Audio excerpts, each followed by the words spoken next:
MLA Vamsichandra రెడ్డిపై దాడి చేసిన కేసులో జూబ్లీహిల్స్ మాజీ ఎమ్మెల్యే విష్ణువర్ధన్ రెడ్డిపై చర్యలకు పోలీసులు సిద్ధమవుతున్నారు. విష్ణుకు నోటీసులు జారీ చేయనున్న పోలీసులు ఇప్పటికే ఈ కేసుకు సంబంధించి 37 మంది సాక్షులను ప్రశ్నించారు. మరిన్ని వివరాలు మా కరెస్పాండెంట్ రాజేష్ అందిస్తారు. రాజేష్, చెప్పండి, విష్ణు వంశీ గొడవపై సైబరాబాద్ పోలీసుల ఆలోచన ఏంటి?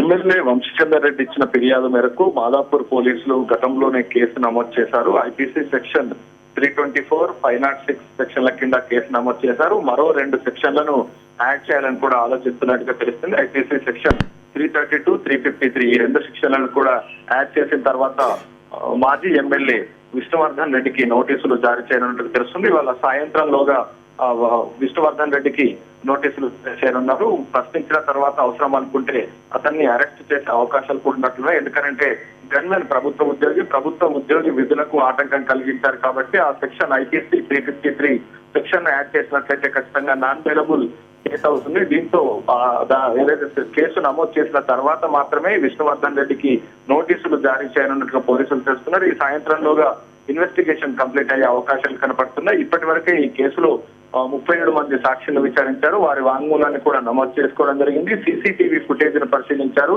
సీసీటీవీ ఫుటేజ్ లో మాత్రం స్పష్టంగా కనబడుతుంది వంశీచంద్ర రెడ్డి పైన విష్ణువర్ధన్ రెడ్డి చేయి చేసుకున్నారు. అదేవిధంగా విష్ణువర్ధన్ రెడ్డి యొక్క అనుచరులు కూడా వంశీచంద్ర రెడ్డి పైన చేయి చేసుకున్నట్లు స్పష్టంగా కనబడింది. వంశీచంద్ర రెడ్డి పైన విష్ణుతో పాటు మరికొంతమంది చేయి చేసుకున్నారు కాబట్టి వారెవరు ఏంటనే దానిపైన ప్రస్తుతానికి దర్యాప్తు కొనసాగుతుందని, వారందరినీ ఐడెంటిఫై చేసిన తర్వాత ఈ విధంగా నోటీసులు జారీ చేస్తామని మాదాపూర్ పోలీసులు చెప్తున్నారు. శ్రీరామ్. Thank you Rajesh.